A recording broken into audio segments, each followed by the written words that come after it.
I guess any minute now. I never know when that sucker's going to start. And a glorious good afternoon to each and every one of you. Welcome to We the People Home Edition. We'll be back in the studio this month, though. We're going to get signed off on the inspection. That's the last step. The permit has been issued, but we're going to talk about that today.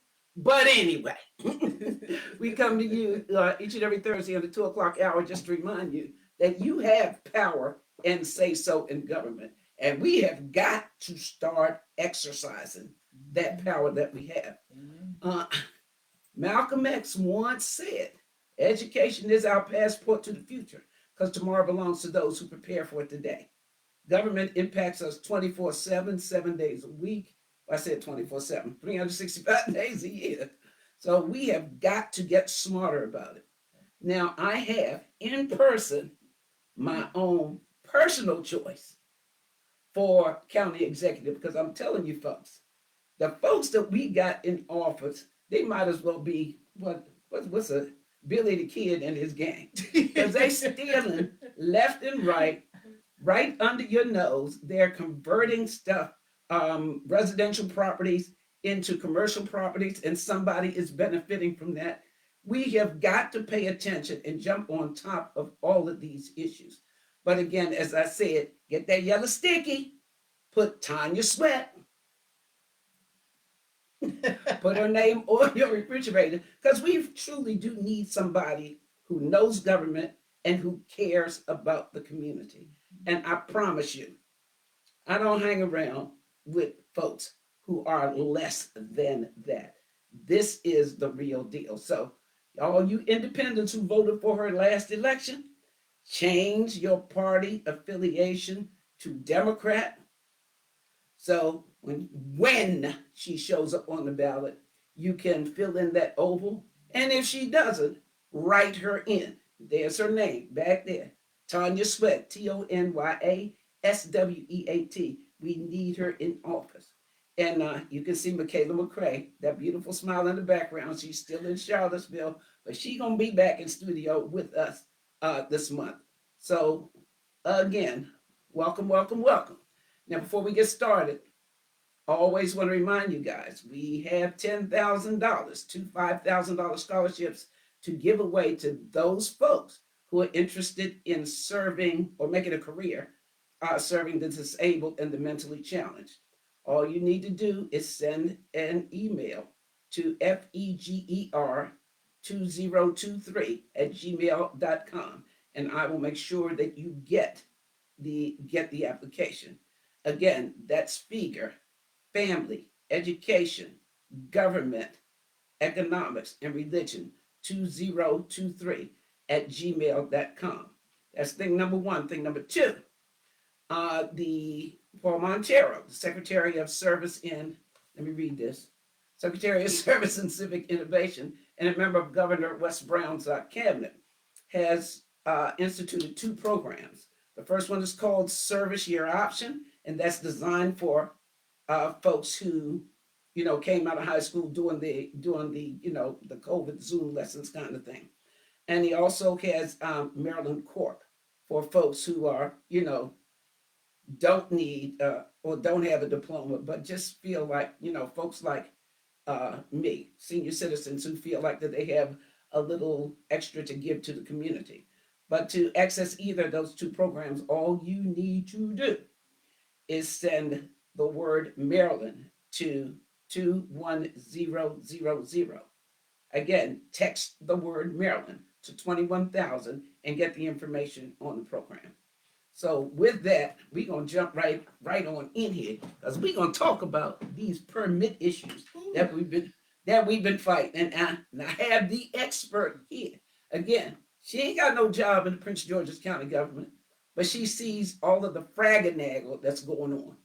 And we, the people, have to support folks like Tanya Sweat, who are going after these folks and trying to make the wrongs right. So I'm gonna turn the mic over to you. Okay, tell these folks about what's going on, because I'm gonna tell them about this residential stuff that's going on. Look, hey family, I was got to say hey family, happy New Year, because I haven't been online. Right. Yep. So today I know it's February 1st. But I have to say it one last time. Happy New Year, everybody. And I'm also going to say Happy Black History Month. Oh, yes, indeed. Bam. Wait a minute. Where my book at? Yeah, promote the book. Find the book. Okay, wait a minute. So look, this is our month. Black history, I say, is 365 because I'm black. Yeah. I'm making history. That's But it. this is the month set aside on the calendar, Mhm. designated by law to Yes, celebrate us. So I'm celebrating us all year. We got an extra day. It's 29 days. It's a leap year. But let's talk about DPI. Yes, indeed. One of my favorite topics. Okay. When we talk about Prince George's County. DPI has had problems for a long time. Mm-hmm. And Just tell them. DPI, let me tell you what that stands for. It stands for the Department of Permitting, Inspections, and Enforcement. Mm-hmm. That is the local department here in Prince George's County where you literally have to go to get all of your permits if you're building, making major renovations, putting solar panels on your roof. You got to go to DPI. Okay. You're building a business and you got to renovate or modify that business. DPI. That's where you go. Okay. Mm-hmm. The health inspectors work in a department under DPI. Mm-hmm. So if you got a restaurant, health inspectors come. I'm gonna take some notes. Yes, ma'am. If they're enforcements of the construction code in the county, it's DPI. DPI. That's what they do. Okay. They fall on the county executive's cabinet. Yeah. The director is hired by our county executive. Speed of the leaders, speed of the team. DPI has had issues for a long, long time. Okay. My first introduction to DPI, this is personal experience, was 2016. Mm-hmm. I left the government 2014, had a wild hair, thought I was going to get away from the practice of law. We decided to open a small restaurant. Right. Nightmare. Right. We hired a contractor. He submitted the permitting request, applications, paid the money for the permits. We got no permits. It sat for a month.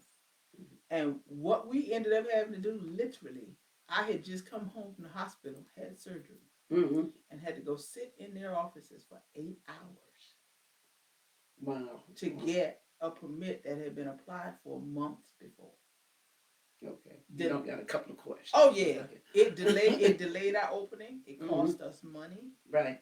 I tell people I lost $250,000 out of my personal retirement behind this mess. So I can tell you I know DPI is a hot ghetto mess. Yeah. We just changed directors. The county council approved, confirmed, if you will, a new director for DPI. So they kind of like the Senate. They kind of like the Senate for the county, yes. Right. This was in, I want to say, October of last year. He's a long-time employee, had worked in DPI, been the deputy for a long time. He promised to clean it up. Well, it's been about 4 or 5 months, and there have been no changes. It's actually, from what I understand, gotten worse. It truly has, because a friend of mine had lunch with her last week, and she doesn't want to cite the business, but they were taking care of disabled folks, mentally challenged folks, and they had to, I guess, reapply for a permit, renew the permit. They paid the money. They did all the little fun stuff that they were supposed to do. And they have been waiting for more than 6 months. Yes, ma'am. They've had to lay off people. They can't do business. Correct. Now, how are you going to generate an income and take care of families if you can't do business? There's been, let me see, and they have reached out to them. They haven't gotten a response. They've been asking for a status and update. People are very nice on the phone, but crickets. I believe all of that. I would dare say all of that is true. Yeah. Because that's the practice. That's the trend. She's not the only business owner who's seen it. Yeah. I'm not the only small business owner who experienced it. I know business owners who have submitted their paperwork, paid for their permits, were in the midst of construction. And for whatever reason, somebody ticked the county off. And DPI walks up and put a stop work order on the door. It's kind of like what we've experienced. Yeah. and that's not the first time that has happened. Yeah, but that happened. It happened years ago in 2021 to a small business owner I know. Mm-hmm. Literally did a stop work order on him, Mm-hmm. and he's in the midst of renovating his space Mm-hmm. in a shopping center, large space. Yeah. Mm-hmm. They stopped work. He lost money, hundreds Just of thousands yeah. of dollars She's in a shopping center. waiting Mm-hmm. to get paid violations. He got 2 violations. He paid the cash money, still Mm-hmm. had to wait. He ended up suing the county, Mm-hmm. and out of that suit, Mm-hmm. we have sworn testimony from DPI inspectors that talk about the bribery in DPI, Wow. the malfeasance in DPI, Mm-hmm. and that contributed to the prior director leaving the job. Okay. And when I tell you this is sworn testimony on the record in federal court, Mm-hmm. this ain't even circuit court. We're talking No, U.S. district. District Court. Inspectors come in and under oath, they talked about being bribed. Mm-hmm. Businesses give them money. They don't do inspections, but they get the money and pass these businesses to get their permits. So I'm like, wait a minute, you got to bribe an inspector to get your permit to open your business. That's ridiculous. It is. It absolutely is. Then we find out a lot of the inspectors in DPI are not inspectors at all. They're not trained or qualified. We have, and I'm not going to call any names because it's not about embarrassing anybody, but there was a former police officer fired from Prince George's County Police for brutality. Mm-hmm. He was then transferred to DPI to work as an inspector. Wait a minute, time out. He was fired. Fired from PGPD for police brutality. So somebody from DPI came, or he had a friend who came and said, "Let me give you a job." Pretty much, sort of kind of. Wow. I mean, you got to understand in this county it's pay to play. Yeah. And when these unions contribute to our elected officials to get elected, and they want to protect their people, our elected officials do favors. So the officer was fired from the police department, gun and badge removed. He was then transferred over to DPI to work as an inspector. Never been trained as a building inspector, got no experience as a building inspector, but he's working in DPI, signing off on people's building permits. Wow. Again, on the record, sworn testimony. I'm not making this up. Is this a case that people could go and look up? You can look it up. I didn't bring the case number with me. I'll send it to you. I'll post it in the chat. Okay, all right, that's what I'll do because I have it at my office. I'll post the case number in the chat, and you can look up and get as much free as you can because even though it's public record, the courts charge for stuff. But yeah, we'll make it available. You know, I come with evidence and receipts. Yeah. I don't know on the side of my neck. I come with proof, but I'll put that case. I'll put the case in the chat. Okay, because this is the thing, people, that we try to convey to you. You got to pay attention who you put in office. And when you stay home on election day, whether it's primary or general, you are making a vote. And the vote that you're taking is, I don't care. Like in this particular circumstance, I always say the speed of the leader is the speed of the team. Yes, ma'am. If you got crooked at the top, yes, ma'am. They're going to emulate the crookedness all the way down. It flows downhill. They set the climate. Matter of fact, I'm going to put another thing in the chat, a snapshot of an email I received when I was running for office. Oh, yeah. I want to see that. Yes, ma'am. It's an email. I still have it. The gentleman was certified qualified inspector. And he asked me how I felt about the people working in DPI and whether I was going to continue the tradition of hiring people who were not qualified to do the job. Sent me an email during the campaign because he wanted to know. And I did respond. I'm going to take a snapshot and I will put that in your chat as well. I'll let people read it. You can't make this stuff up. No. But again, people seem to have a hard time accepting responsibility. Now, increasingly, people are understanding that, hey, I screwed up all them years ago by not showing up. But it's not enough. You guys need to share this information. You guys need to get every registered voter, every person that you know, make sure that they are on the polls. It's crisis. Because last election, Black Rose told me, 2018, told me that she had to re-register because they just dropped her off the road, and Mhm. she had not missed an election, Right. according to her. So we got to stay on top of this because Yes. there is a plan afoot to make you irrelevant because you are not consistently showing up. You're not consistently Right. voting, Exactly. and you're not consistently holding these folks accountable. I will tell you, I've told you before, I will tell you again. Every elected official you got should be in your phone. Yes, in ma'am. your phone. Yes, But ma'am. can you see my phone? Yeah, y'all can see my phone. Okay, they should be in your phone. My United States senators Ben Cardin, Van Hollen are in my phone. Glenn Ivey, my House of Representatives person, is in my phone. Uh, I stopped doing three. No, I do 311 online because I don't get the responses from 311 that they say. But Jolene Ivey, my county council member, is in my phone. Who else is in my phone? Uh, I don't put Shayla Adams Stafford in my phone, but I do know the Board of Education's number 301-952-6000. That is, I don't need that in my phone because that's in my head. And when I call my rep, I don't get a response. When I call my babies, because they live in a different councilman district, I get a response from Wow. Sephora Miller. Wow. That's the only person I've gotten a response from. Wow. Wow. That she shows up. But I'm saying all that to say is if we don't call these folks to task, Right. we gonna keep getting the same We'll keep stuff. insanity. Yeah. Doing the same thing you've always been doing, expecting a different result. Yeah.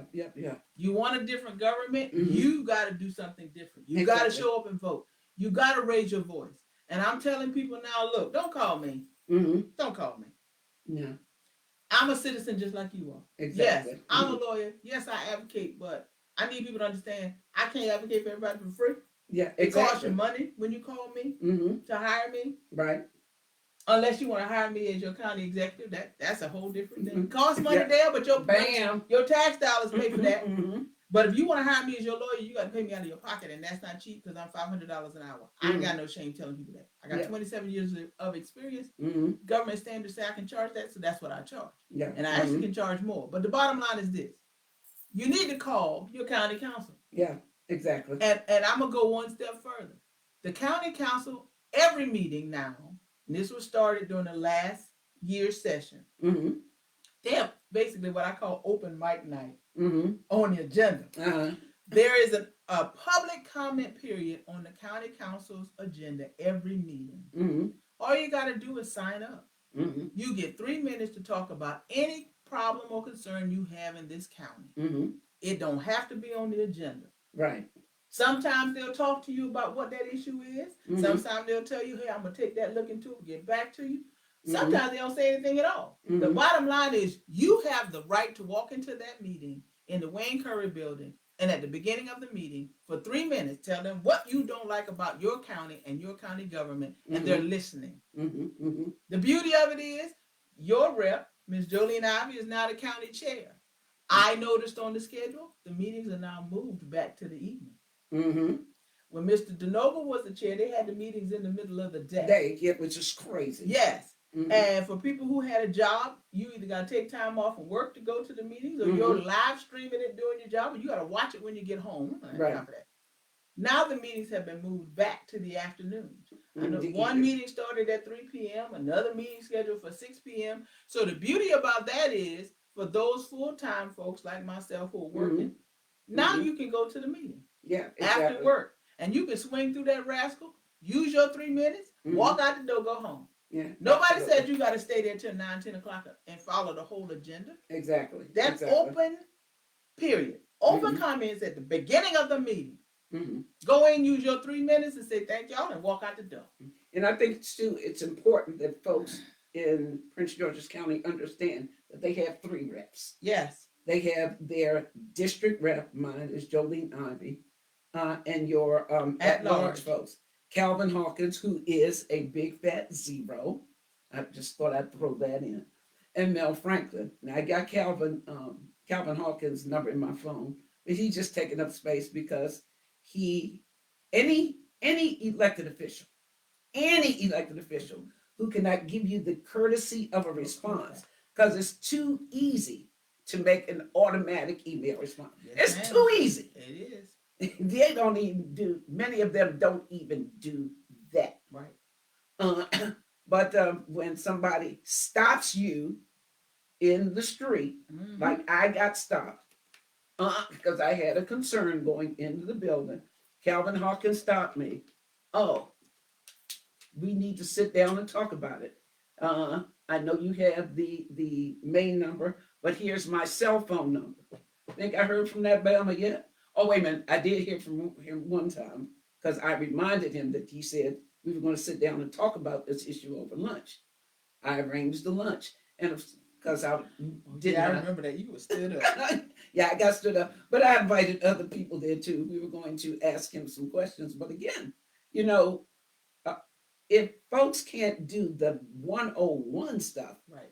Why are you giving them your vote? And again, when you stay home and you let that Bama sit in that seat, you are voting for the Fragenagel to continue. Yep. I contend that you can write somebody in. If you don't know another name, you can write my name in because I'm going to do something. But we got to stop sitting back and taking this stuff and going to our neighbors and condemning, criticizing and complaining, and nothing's getting resolved.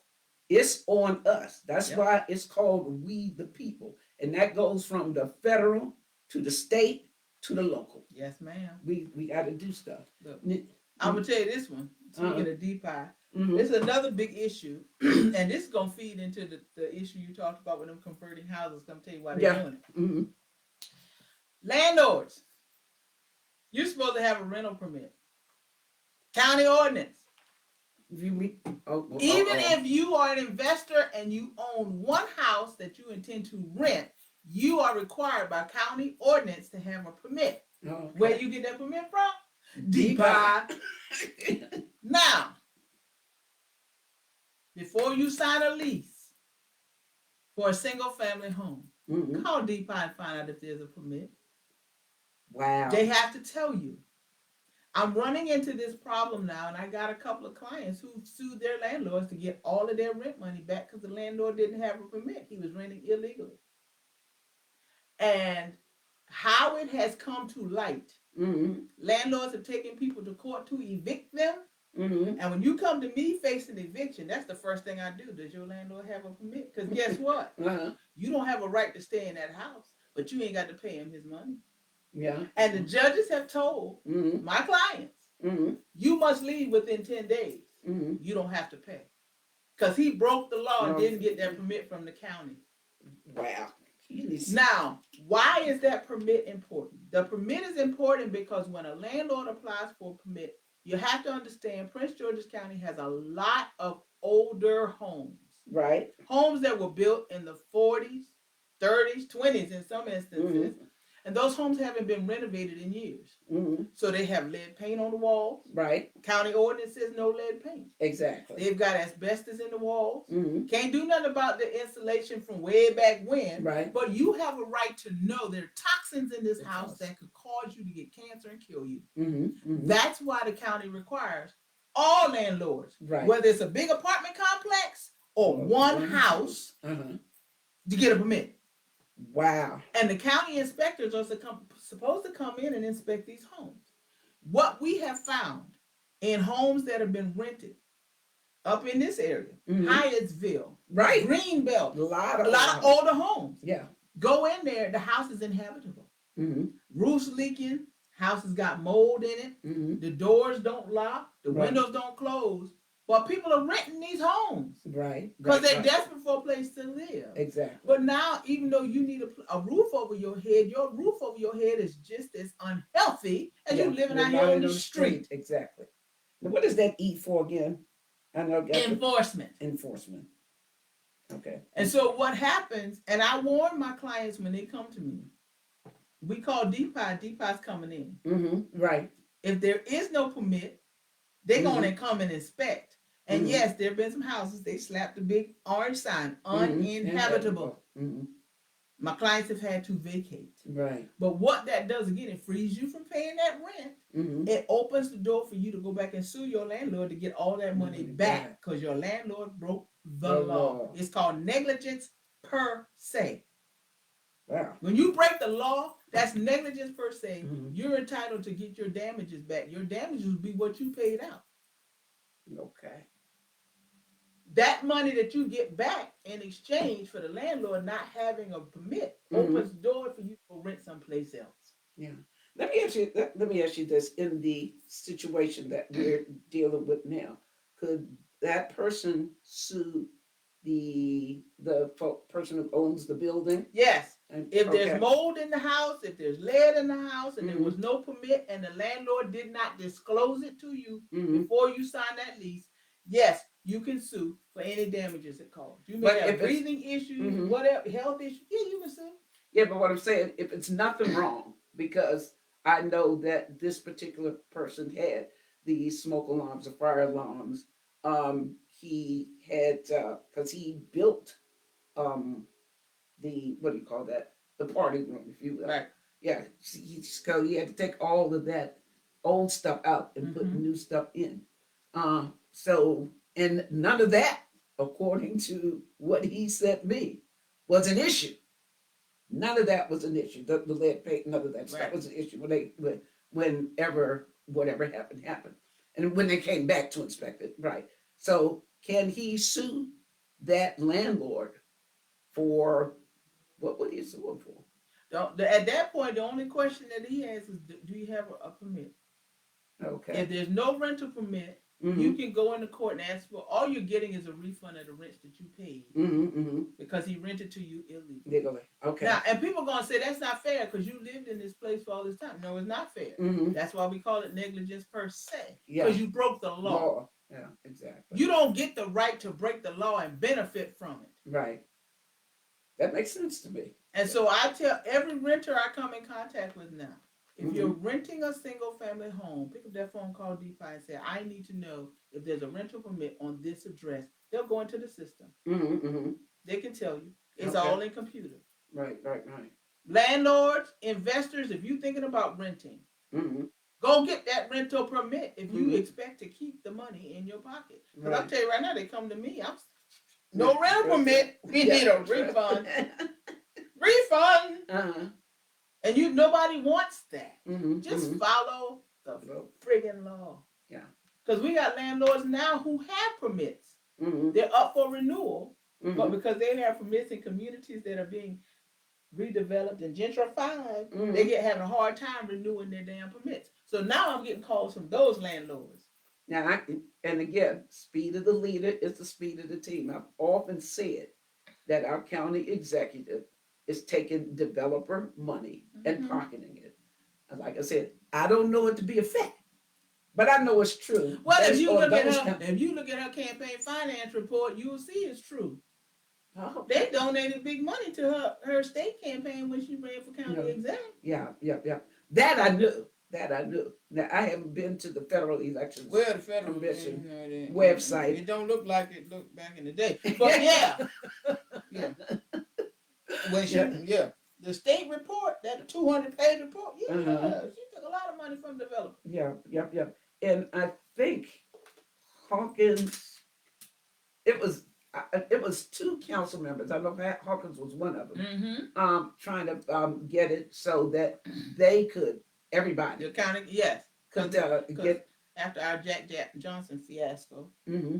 Yeah, another thing too, and I know we talked about the lockbox, the gambling money going into the lockbox, but what about the Royal Farms and the Chick-fil-A's, all these new businesses popping up, and property tax from folks like you and me continue to rise? What can we do? How do we address that? Or how do we? I don't even know what question to ask as it relates to that. All I know is the math is not jiving. The math ain't mathing. Yeah. Okay, the property tax issue. We got to take on the state on that one. Okay. There was a release earlier this week in which the comptroller said what the state is now going to do is tax our homes on the fair market value instead of the tax value. Oh, that's why my stuff is Yes. jumping up. Okay. Because again, you gotta remember in Prince George's County, we got that thing called trim. Trim, yeah. And so the tax rate can only go so high. Right. So how do we get around raising the tax rate? We don't raise the tax rate. We look at the value of the property. Okay. And when you look at the fair market value fluctuates so much. Right. I have all kinds of heartburn and objections with this new formula that they came up with. But the state's in a deficit. The state? Yes, ma'am. The state is short on money because when we got our new governor, for some reason we went on a spending spree, and now we ain't got we short. We got a deficit in the state budget, and state constitution says that budget's supposed to be balanced. Right. We also have, according to our county executive, I question this number because I think it's higher, but she says we have $170+ million deficit in the county budget. That I believe, because again, and people pay attention to, because we didn't used to have to pay for alarm monitoring. Right. I got this thing in the mail. I ignored it initially. Now you got to renew. You got to pay what, $25 or something? Yeah, you got. Yes, ma'am. Yes, ma'am. So they're nickel and diming us, right? Again, because we didn't pay attention. Correct. All the way. Correct. Teachers are concerned because it was announced earlier this week. The school budget's going to be touched to help the county make up the difference in its budget. And of course, the justification is, well, the school budget is 54% of the county's budget. Okay, we need to go back and explain to people where that money comes from. And it's coming from, exactly. Because I thought that I remember some amendment on, this was some years back, that we put the gambling proceeds from MGM or in the lottery into some kind of lockbox for education. What does that mean to us? When it comes to Prince George's County, the state called itself correcting the issue with the whole lockbox thing that we voted on a few years back. County is still an issue because the county gets a large portion of money from the MGM. Right. Separate and apart, distinct from what the state collects. You said separate from what the state collects? Yes. Okay. I'm just trying to follow along. Yes. How it works, the methodology of the madness is MGM pays a lot of tax dollars to the state. The state then divvies it up. Right. A large portion of that money comes back to Prince George's County. The rest of it the state keeps. Right. Okay. Same thing happened when they did the sporting thing with back then the Redskins. Right. Okay. It's the same process. You bring in a new commercial business that's going to bring in a whole lot of tax revenue. The state wants a piece of it. Yeah. And the local economy gets a piece of it. Right. So the county gets a large portion of tax revenue from the MGM. The question is, where the hell that money go? That was my question. Been asking that question for years. What I can tell you is there's a portion of that money that is given to the local development council, which is an entity in this county, the Prince George's County Local Development Council. Okay, I got to write that down too.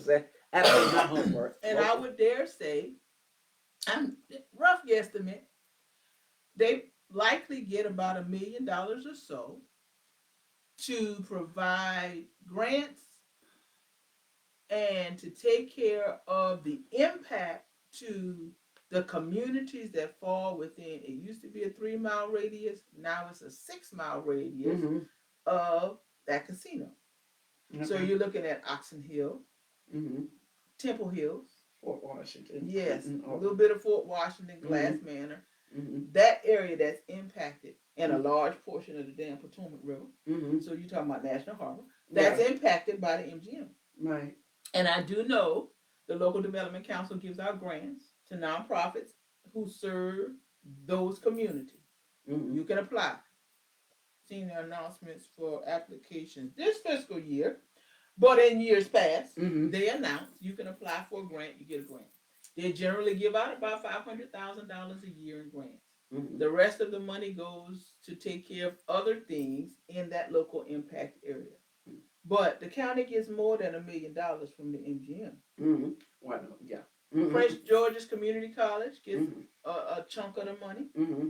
to sustain its operations. Mm-hmm. The rest of the money was supposed to be for education, so you would think PGCPS gets it. Mm-hmm. But I will tell you, I got heartburn because the county's always complaining, grappling. They always cry broke. That's the thing. Yeah, Always I cry was trying not to use that other offensive term, broke. but crying broke. Mm-hmm. And so the county is not comfortable with the portion of its revenue that it's supposed to invest in education. Because remember, the education budget is made up of federal appropriations and state appropriations. Right. And then the county is supposed to come add to it. Mm-hmm.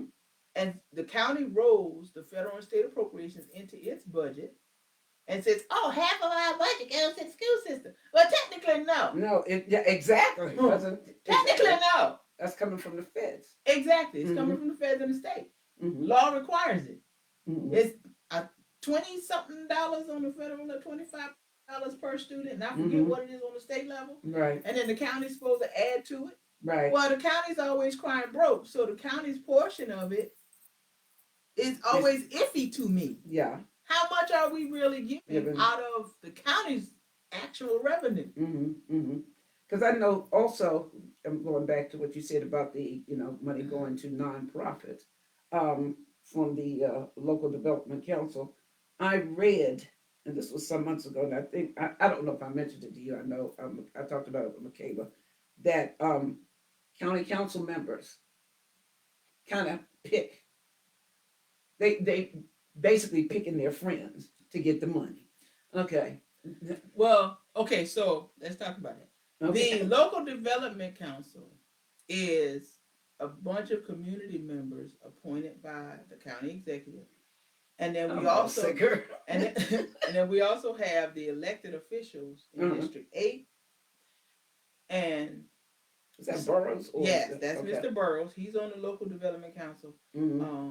Miss Veronica Turner, who's a state delegate down from Fort Washington. Chris Valderrama, who's a state delegate from the Fort Washington area. Mr. Miller Woods, again, state delegate from that area, that local impact area, and State Senator C. Anthony Muse. They also sit on the local development council. So that's separate. The money that comes from the county council, 2 pots of money. They have non-departmental grants that they give out to, and this is county-wide. Right. Nonprofits in the county who apply. And then you have special appropriations grants that are given out by each councilmanic district. Right. I think that's what I'm talking about. And that money, each individual county council member gets to decide in their district who gets the money. So yes, all this grant money is going out. Then we're supposed to have in the county this thing called the Stadium Mitigation Impact Grant. That's tied to FedEx Field. Yes, ma'am. So